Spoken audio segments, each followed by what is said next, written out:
নবীজি সাল্লাল্লাহু আলাইহি ওয়াসাল্লাম কাবা চত্বরে নামাজ আদায় করতেছেন।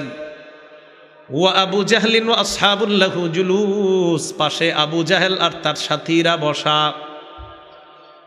ইজ ক্বালা বা'দুহুম লিবাদিন আইয়ুকুম ইয়াজিউ বিসালা জাজুরি আলি ফুলান ফায়াদউহু আলা যহরি মুহাম্মাদিন ইদা সাজাদা। একজন আরেকজনকে বলে, অমুক এলাকায় কে যেতে পারবা? যাওয়ার পর ওই এলাকা থেকে ওটের নারী বুড়িগুলা আনবা, আনার পর মুহাম্মদ যখন সিজদায় যাবে মুহাম্মদের পিঠের উপর রেখে দিবা।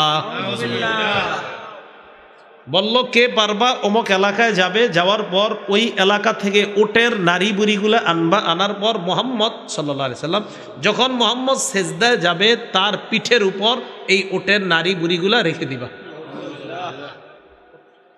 একজন দাঁড়ায় গেছে, নাম উকবা ইবনে আবি মুআইত, পাপিষ্ট দাঁড়ায় কয় আমি পারবো। ফাম্বাসা আশকাল কওম ফাজাআ বিহি, হতবাগা লোকটা দাঁড়িয়ে যায়, ওটের নারী বুড়িগুলা নিয়ে আসছে। ফানাজরা, নবীর দিকে লক্ষ্য রাখলো। হাত্তা ইযা সাজাদান নবী সাল্লাল্লাহু আলাইহি ওয়াসাল্লাম, আল্লাহ নবী যখন সিজদায় যায়, ওয়াদাআহু আলা যহরিহি বাইনা কাতিফাইহি, নবীজির পিঠ আর দুই কাঁধের মাঝামাঝি জায়গায় ওই ওটের নারী বুড়িগুলা রেখে দেয়। একবার এই কথাটা আপনি ভাববেন, এই হাদিসটা আপনি সামনে রাখবেন, আর মনের মধ্যে কল্পনায় আনবেন আমার নবী কাবা চত্বরে নামাজ আদায় করে, পাশে আবু জাহেল আর তার সাঙ্গ পাঙ্গরা বসা, মাঝখানে আপনি নিজের কল্পনা করবেন, একদিকে বেঈমানরা বসা আর একদিকে আল্লাহ রাসূল সিজদায়, তার পিঠের উপর ওটের নারী বুড়ি।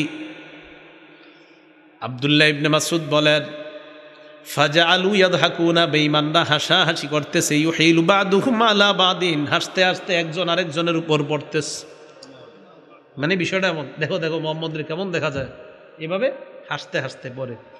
সূরা আরাফের 66-67 নাম্বার আয়াতে আল্লাহ পাক রব্বুল আলামিন বলেন, قال الملأ الذين كفروا من قومه إنا لنراك في سفاهة وإنا لنظنك من الكاذبين। হুদ আলাইহিস সালাতু ওয়াস সালামকে বেঈমানরা কয়, ও হুদ পয়গম্বর, আমরা তোমার মাঝে নির্বুদ্ধিতা দেখতে পাই আর আমরা তোমারে মিথ্যাবাদী মনে করি। উম্মত নবীরে কয় আমরা তোমারে মিথ্যাবাদী মনে করি। উম্মত কয় নবীরে, নবী উম্মত না, উম্মত কয় নবীরে। তো আমাদের নবীরে আল্লাহ সান্ত্বনা দিচ্ছে, আপনার পূর্বে নবীদেরকেও মিথ্যাবাদী বলা হয়েছে, তারা কষ্ট সহ্য করেছে। আব্দুল্লাহ ইবনে আমর ইবনুল আস বললেন, বাইনামান নবী সাল্লাল্লাহু আলাইহি ওয়াসাল্লাম ইউসাল্লি বিফিনাইল কাবা, নবীজি কাবা চত্বরে নামাজ আদায় করতেছেন। নামাজ আদায় করার সময় ইজ আকবালা উকবা ইবনে আবি মুআইত, উকবা ইবনে আবি মুআইত ওই যে ওইটা, ওই আগেরটা যেটা আয়েশা উঠে নারী বুড়ি দিছিল, এটা আবার আজকে আসছে। নবীজি নামাজে আসছে, আসার পর দেখেন এদিকে তাকান, আখাযা বিমানকিবি রাসূলিল্লাহ, নবীজি নামাজে নবীজির ঘাটটা এইভাবে ধরছে। আমি আপনি হাইয়া আলাস সালাহ শোনার পরেও ঘরের পাশেই মসজিদটা যাচ্ছি না। কল্পনা আনেন রাসূল নামাজে, আল্লাহর পরে যিনি শ্রেষ্ঠ তিনি নামাজে, এই নামাজের অপরাধ মানে উনি কেন নামাজ পড়বে কাবা চত্বরে, এটা একজন কাফের সহ্য করতে পারতেছে না, ঘাড়ে এসে ধরছে। আমি আপনি কত আরামে মসজিদে যেতে পারতেছি, শুধু কি যেতে পারতেছি, আপনি মসজিদে গেলে সবচেয়ে নিরাপদ, কেউ আপনারা জ্বালাবে না, ঠিক না? অথচ দেখেন আমার রসুল মসজিদে নিরাপত্তা পাচ্ছে না, রসুল নামাজ পড়তেছে, বেঈমান গিয়ে রসুলের কাঁধে ধরে। পরে কি করছে দেখেন, আমার দিকে তাকান, লাওয়া সাওবাহু ফি উনুকিহি, গলার মধ্যে একটা কাপড় পেঁচে। ওই যুগে আপনার কাপড়গুলো, সুতাগুলো ছিল একটু ধারালো, পেঁচাইয়া দড়ি দিয়া মানুষকে ফাঁসি দিলে আপনার যেইভাবে চেহারাটা আপনার একদম জিহ্বাটা এই অবস্থা।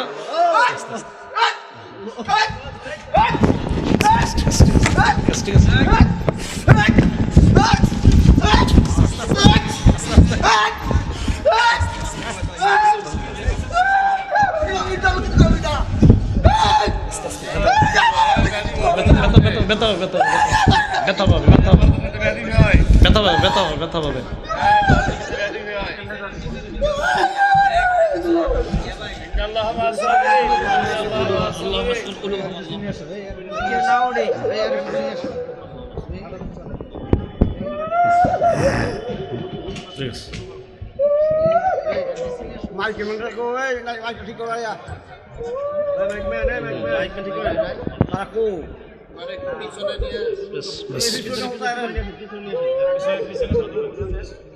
ঠিক আছে, ঠিক আছে।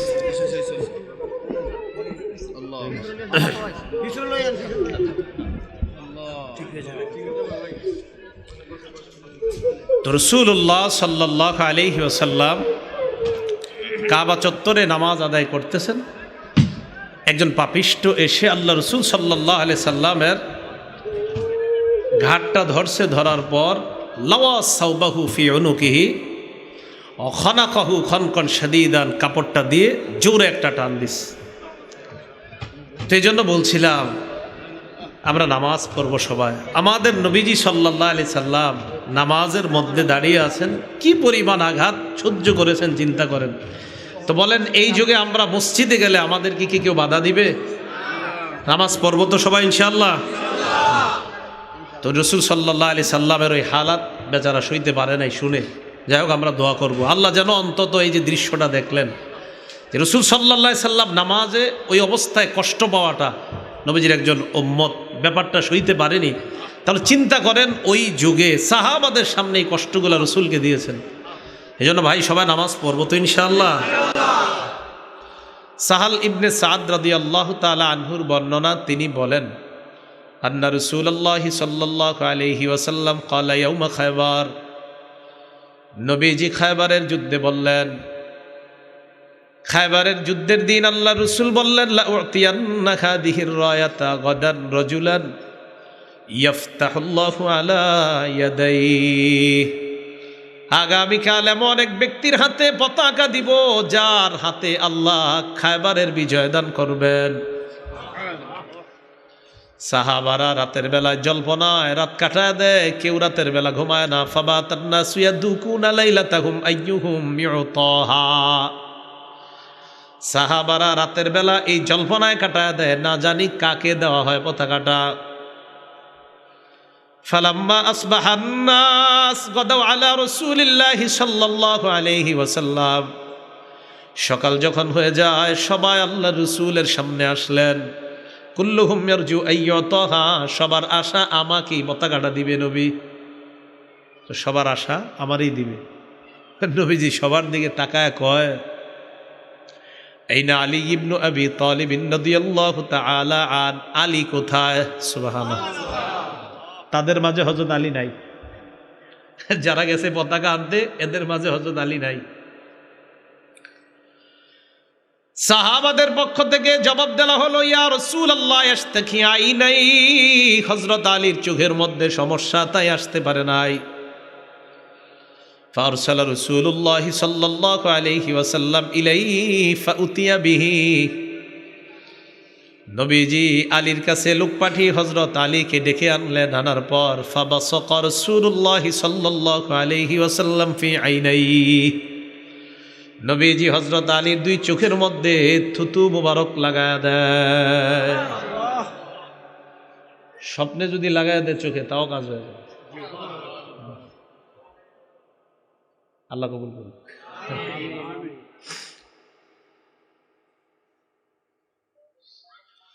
ওয়াদাআলাহু, সাথে সাথে দোয়া করছে হযরত আলীর জন্য। সাহাবারা বলেন ফাবারাআ কান্নাহু লাম ইয়াকুন বিহি ওয়াজাউন, এমন ভাবে সুস্থ হয়েছে চোখের দিকে তাকায় মনে হলো আমাদের যে হযরত আলীর চোখে কোনোদিনও কোনো রোগ বিমারি অসুস্থতা হয় নাই।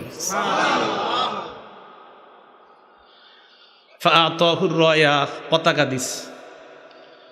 আলী রাদিয়াল্লাহু তাআলা আনহু বললেন উকাতিলু হাত্তা ইয়াকুনু মিসলানা, ইয়া রাসূলুল্লাহ, আমাদের মতো তারা মুসলমান না হওয়া পর্যন্ত আমি লড়াই করব। নবীজি বললেন উনফুজ আলা রিসলিকা হাত্তা তানজিলা বিসাহাতিহিম, এই অবস্থায় তুমি যাও। যাওয়ার পর সুম্মা দুহুম ইলাল ইসলাম, ইসলামের দিকে তাদেরকে দাওয়াত দিবা। ওয়া আখবিরহুম বিমা ইয়াজিবু আলাইহিম মিন হাক্কিল্লাহ, আল্লাহর হকের ব্যাপারে তাদেরকে অবগত করবা। লা ইয়াহদিয়াল্লাহু বিকা রাজুলান ওয়াহিদান খায়রুল লাকা মিন আইয়াকুনা লাকা হুমুরুন নাআম। খালি তোমার মাধ্যমে যদি একজন মানুষ আল্লাহ হেদায়েত দিয়ে দেয়, আরবের লাল ওট তোমার মালিকানায় আসার চাইতে এই একজন হেদায়েত দেওয়াটা কোটি গুণ বেশি দামি। নবীজি সাল্লাল্লাহু আলাইহি সাল্লাম বললেন, ফাইন্নী নাযীরুল লাকুম বাইনা ইয়াদাই আযাবিন শাদীদ, আমি তোমাদেরকে কঠিন আযাবের ভয় দেখাই। আল্লাহ যদি মেনে না নাও, তোমাদেরকে আল্লাহ কঠিন শাস্তি দিবেন। ফাকামা আবু লাহাবিন, আবু লাহাব দাঁড়িয়ে যায় আর বলে, তাব্বান লাকা সাইরাল ইয়াউম আলিহাদা জামাতানা। মুহাম্মদ, তুমি কি আমাদেরকে এই কারণে একত্রিত করেছ? তোমার পুরাটা দিন ধ্বংস হোক, নাউজুবিল্লাহ। তুমি ধ্বংস হও, এই কারণে রাখছো আমাদেরকে। ফানাজালাত তাব্বাত ইয়াদা আবি লাহাবিন ওয়া তাব। আল্লাহ আয়াত নাজিল করে দিলেন, আমার নবী ধ্বংস হবে না, আবু লাহাবের দুই হাত ধ্বংস হোক। রাসূল সাল্লাল্লাহু আলাইহি সাল্লাম প্রকাশ্যে তাবলীগ করা শুরু করলেন, দাওয়াত দেওয়া শুরু করলেন। এগুলো তৃতীয় কথা। চতুর্থ কথা, আমাদের নবীর মাধ্যমে নবুয়তের দরজা বন্ধ হয়ে গেছে। সহিহ বুখারীর 3535 নম্বর হাদিসের বর্ণনা। قال رسول الله صلى الله عليه وسلم, নবীজি বলেন, ইন্না মাসালি ওয়া মাসালাল আমবিয়াই মিন ক্বাবলি কামাসালি রাজুলিন বানা বাইতান ফাআহসানা ওয়া আজমালা। নবীজি বলেন, আমার আর আমার পূর্ববর্তী নবীদের দৃষ্টান্ত এমন এক ব্যক্তির মতো, যেই ব্যক্তি একটা ঘর বানিয়েছে, ঘরটা বড় সুন্দরভাবে সাজিয়েছে। ইল্লা মাউদিআ লাবিনাতিন ফি জাওিয়া, ঘরের এক কোনায় একটা ইটের জায়গা পরিমাণ ফাঁকা। ঘর কি সমাপ্ত না অসমাপ্ত? ফাজআলান নাসু ইয়াতুফুনা বিহি ওয়া ইয়াজাবুনা লাহু ওয়া ইয়াকুলুনা হাল্লা উদিআত হাযিহিল লাবিনা। জনগণ ওই ঘরটার চারপাশে ঘুরে আর আশ্চর্য হয়। ঘরের সৌন্দর্যতা দেখে মানুষ মুগ্ধ হয়ে যায়। যখন দেখে একটা ইটের জায়গা পরিমাণ ফাঁকা, তখন মানুষ আরো আশ্চর্য হয়ে যায়। এত সুন্দর একটা ঘর, ঘরের কোণার মধ্যে একটা ইটের জায়গা ফাঁকা। মানুষ তখন বলাবলি করে, কেন এই ইটটা লাগানো হলো না? নবীজি বলেন, আনাল লাবিনা আনা খাতামুন নবিয়িন লা নাবিয়্যা বাদি। শোনো তোমরা, আমি হলাম সেই ইট, আমার মাধ্যমে আল্লাহ পাক রব্বুল আলামিন ঘরের ওই কোণার ইট লাগিয়ে ঘরের সৌন্দর্যতার সমাপ্ত করে দিয়েছেন। আমার আগ পর্যন্ত সব নবীদের আল্লাহ পাঠিয়ে ঈসা নবী পর্যন্ত ঘর আল্লাহ সাজিয়েছে, একটা জায়গা ফাঁকা। আমার মাধ্যমে নবুয়তের ওই সৌন্দর্যতার সমাপ্ত আল্লাহ করে দিয়েছে। নবীজি বলেন, আমি শেষ নবী, আমার পরে আর নবী নাই। এই গেল 4 নাম্বার কথা। তো নবী আমার পরে আর নবী নাই, তে কাজ করবে কে? এবার 5 নাম্বার কথা, যেহেতু নবী আর আসবে না, তাই নবীদের এই কাজ আমরা করব। কারা করব? আমরা। নবী আর আসবে, তাহলে নবীদের কাজ কে করতে হবে? আমরা। বলেন, উম্মত করতে হবে। কে করতে হবে? এগুলো 5 নাম্বার কথা। সহিহ বুখারীর 3461 নম্বর হাদিসের বর্ণনা। قال رسول الله صلى الله عليه وسلم بلغوا عني ولو آية। নবীজি বলেন, আমার পক্ষ থেকে একটি আয়াত যদি হয়, তোমরা অন্যের কাছে তাবলীগ করে দাও, পৌঁছে দাও। কিছু একটা আমার কাছ থেকে জানবা, আমার কাছ থেকে যেটা জানো এটা তোমরা অন্যের কাছে পৌঁছিয়ে দাও। তাহলে এখন বলেন, তাবলীগের কাজ এখন নবীদের না আমাদের?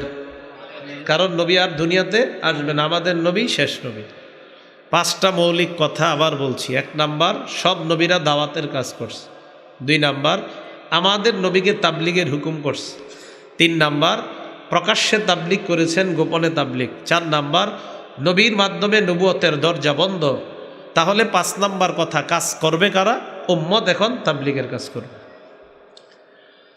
দাওয়াতের কাজ যারা করবে তারা মৌলিক 5টা ফলাফল মনে রাখবো। কয়টা? বিশেষ করে আলোচক, ওয়ায়েজ, খতিব সাহেব যারা আছেন, মাশাআল্লাহ অনেক আইম্মা মাসাজিদরা আছেন, এটা আমরা সবার জন্য।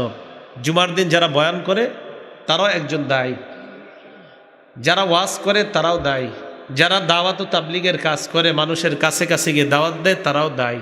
এই দায়ীদের মৌলিক কয়টা ফলাফল মনে রাখবো?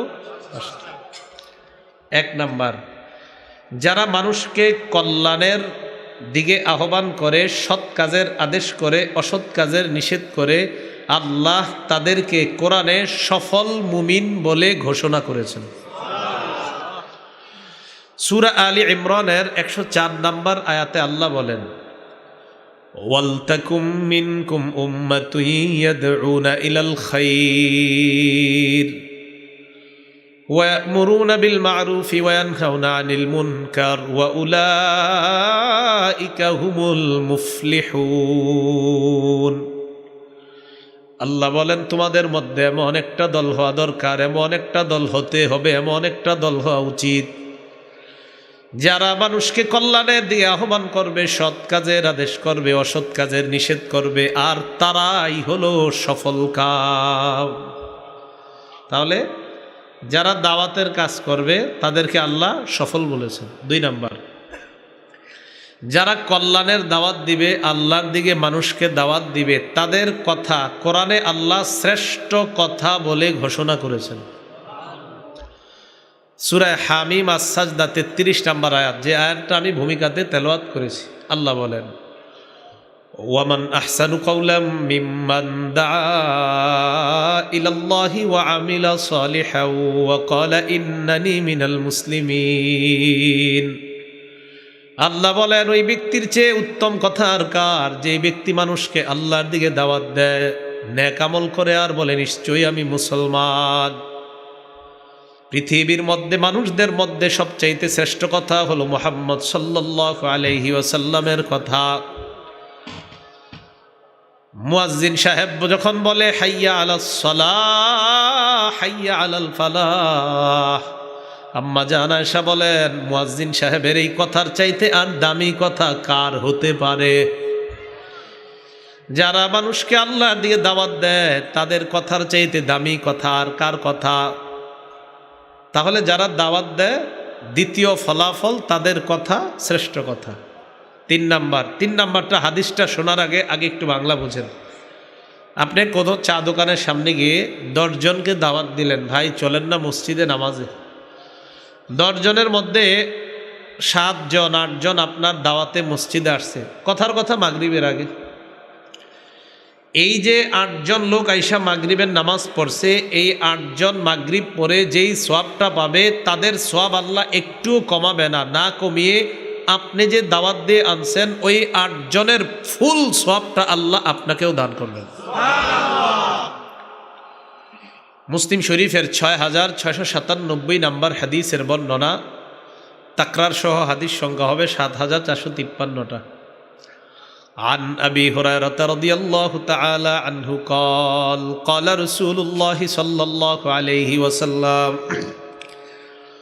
আবু হুরায়রা রাদিয়াল্লাহু তাআলা আনহুর বর্ণনা, নবীজি সাল্লাল্লাহু আলাইহি ওয়াসাল্লাম বলেন, মান দাআ ইলা হুদা কানা লাহু মিনাল আজরি মিসলু উজুরি মান তাবিআ। কোন ব্যক্তি যদি অন্য কাউকে কল্যাণের দিকে আহ্বান জানায়, হেদায়েতের দিকে আহ্বান জানায়, এই ব্যক্তির কথায় যতজন মানুষ কল্যাণের পথে আসবে, যতজন তার অনুসরণ করবে, তাদের সমপরিমাণ সওয়াব আল্লাহ ওই আহ্বানকারীকেও দিয়ে দেয়। হাদিস আরেকটু বাকি আছে, বলবো সেটা। ওয়ামান দাআ ইলা দালালাহ, কেউ যদি মানুষকে পথভ্রষ্টতার দিকে দাওয়াত দেয়, খারাপ কাজের দিকে দাওয়াত দেয়, কানা আলাইহি মিনাল ইসমি মিসলু আসামি মান তাবিআ। যেই ব্যক্তি অন্য কাউকে খারাপ কাজের দাওয়াত দেয়, তার আমলনামায় যারা তার কথা শুইনা গুনাহ করবে, তাদের গুনাহ একটুও কাটা হবে না, তাদের সমপরিমাণ গুনাহ ওই আহ্বানকারীর আমলনামায় চলে যাবে। নাউজুবিল্লাহ। এই জন্য একটা কথা মনে রাখবেন, আমাদের এক উস্তাদ বলছিলেন, এই শোন, গুনাহ করিস, নিজেরা কইরা আল্লাহর কাছে মাফ চাইস, আল্লাহ মাফ করে দিবে। কাউরে গুনাহের দিকে ডাকিস না, হুজুরের শব্দটা বললাম। এই শোন, গুনাহ কইরা ক্ষমা চাইস, আল্লাহ ক্ষমা করে দিবে। কাউরে গুনাহ করতে বলিস না, হুজুর এভাবে বলছিলেন। মাওলানা হইতে তখনও 5-6 বছর বাকি আমাদের। তো হুজুর শব্দটা বলছিলেন, এই শোন, গুনাহ করিস, কইরা ফেললে এমনি গুনাহ তো হবেই, তো গুনাহ করে ফেললে আল্লাহর কাছে মাপ চাইস, তো নিজে গুনাহ করলে আল্লাহর কাছে মাপ চাইস, আল্লাহ ক্ষমা করবে। কাউরে গুনাহ করতে বলিস না, এটা বলে দিস। এখন হাদিস মিলান তো, নিজের গুনাহ হয়ে গেলে আল্লাহর কাছে ক্ষমা চাইলে কায় মনোবাক্যে বলবেন, আল্লাহ মাফ করে দিবে। কিন্তু এই যে 10-12 জনরে আপনি গুনাহ করাইলেন, তাদের ভার কে নিবে? আল্লাহ আমাদেরকে হেফাজত করেন। তো 3 নাম্বার, কল্যাণের দিকে আহ্বানকারীকে আল্লাহ, যতজন মানুষ ওই কল্যাণকর কাজটা করবে তত জনের সমপরিমাণ সওয়াব আল্লাহ দান করবে। 4 নাম্বার, যারা কল্যাণের দাওয়াত দিবে, একজন মানুষ যদি আপনার দাওয়াতে হেদায়েত পেয়ে যায়, আরবের লাল ওটের চাইতে আল্লাহ আপনাকে আরো দামি জিনিস দান করছেন।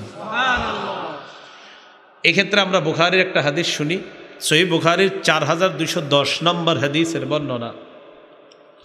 সাহাল ইবনে সাদ রাদিয়াল্লাহু তাআলা আনহুর বর্ণনা, তিনি বলেন, আন্না রাসূলুল্লাহ সাল্লাল্লাহু আলাইহি ওয়াসাল্লাম ক্বালা ইয়াউমা খায়বার, নবীজি খায়বারের যুদ্ধে বললেন, খায়বারের যুদ্ধের দিন আল্লাহ রাসূল বললেন, লা উতিয়ান্না হাদিহির রায়াতা গাদান রাজুলান ইয়াফতাহুল্লাহু আলা ইয়াদাইহি, আগামীকাল এমন এক ব্যক্তির হাতে পতাকা দিব যার হাতে আল্লাহ খায়বারের বিজয় দান করবেন।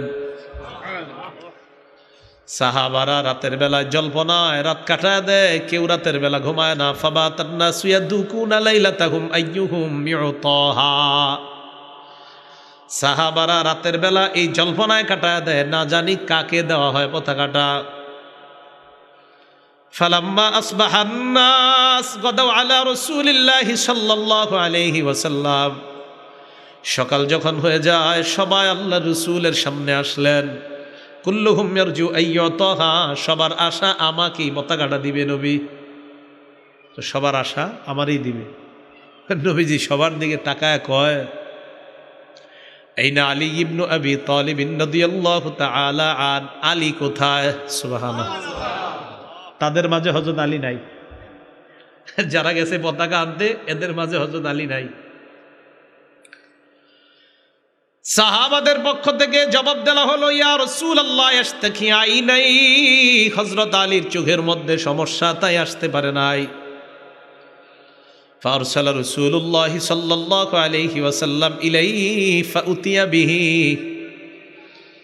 নবীজি আলীর কাছে লোক পাঠিয়ে হযরত আলীকে ডেকে আনলেন। আনার পর ফাবাসাকা রাসূলুল্লাহ সাল্লাল্লাহু আলাইহি ওয়াসাল্লাম ফি আইনাইহি, নবীজি হযরত আলীর 2 চোখের মধ্যে থুতু মুবারক লাগায় দেয়। স্বপ্নে যদি লাগায় দেয় চোখে, তাও কাজ হয়ে যায়। আল্লাহ কবুল করুন।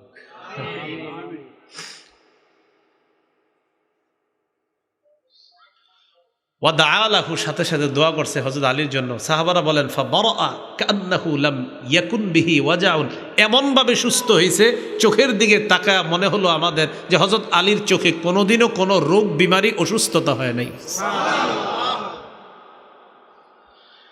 ফাআতাহুর রায়া, পতাকা দিস। আলী রাদিয়াল্লাহু তাআলা আনহু বললেন, উকাতিলু হাত্তা ইয়াকুনু মিসলানা, ইয়া রাসূলুল্লাহ, আমাদের মতো তারা মুসলমান না হওয়া পর্যন্ত আমি লড়াই করব। নবীজি বললেন, উনফুজ আলা রিসলিকা হাত্তা তানজিলা বিসাহাতিহিম, এই অবস্থায় তুমি যাও। যাওয়ার পর সুম্মা দুহুম ইলাল ইসলাম, ইসলামের দিকে তাদেরকে দাওয়াত দিবা। ওয়া আখবিরহুম বিমা ইয়াজিবু আলাইহিম মিন হাক্কিল্লাহ, আল্লাহর হকের ব্যাপারে তাদেরকে অবগত করবা। লা ইয়াহদিয়াল্লাহু বিকা রাজুলান ওয়াহিদান খায়রুল লাকা মিন আইয়াকুনা লাকা হুমুরুন নাআম, আলী তোমার মাধ্যমে যদি একজন মানুষ আল্লাহ হেদায়েত দিয়ে দেয়, আরবের লাল ওট তোমার মালিকানায় আসার চাইতে এই একজন হেদায়েত দেওয়াটা কোটি গুণ বেশি দামি। খায়রুন, উত্তম, দামি। একটা মানুষ যদি আল্লাহ তোমার দ্বারা হেদায়েত দেয়, তাহলে দাওয়াতের 4 নাম্বার ফলাফল, একটা মানুষ যদি আপনার কারণে হেদায়েত পেয়ে যায়, আরবের লাল ওটের মালিক হওয়ার চাইতে আরো দামি জিনিসের মালিক আল্লাহ আপনাকে বানায় দিচ্ছে।